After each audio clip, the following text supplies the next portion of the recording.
قعدت بقى اتحايل على ولادي كتير ياكلوها وهم مش راضيين، مش عايزين بقى ياكلوها وعاملين عليها اضراب.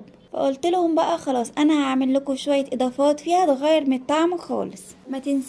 ما تنسيش بقى تصلي على النبي في الكومنتات، وكمان بقى تدعميني باللايك والمتابعه وتعرفيني من اي بلد بتشوفيني. جبت بقى فلفل رومي وقطعته بقى مكعبات صغيره، وكمان جبت طماطمايه وقطعتها مكعبات صغيره. ممكن كمان نضيف عليها فلفل الوان او بصل لو حابين. وبعد كده بقى جبت الجبنه الفيدا وحطيتها بقى في الطبق، وبعد كده بقى حطيت عليها معلقه صغيره من زيت الزيتون، بيديها بقى طعم حلو جدا ومختلف. وبعد كده بقى حطيت عليها الفلفل والطماطم. وبعد كده بقى ممكن تضيفوا عليها اي نوع توابل انتوا بتحبوه، زي مثلا البابريكا او زعتر المجفف. وقلبتهم بقى كويس جدا مع بعض، وجبت بقى العيش البلدي قطعته كده 4/4 وحطيت بقى فيه الجبن. بجد بقى الطريقه دي بتغير طعم الجبنه للاحلى. واديت لهم بقى السندوتشات وكلوهم بقى وكان عاجبهم جدا، وبألف هنا.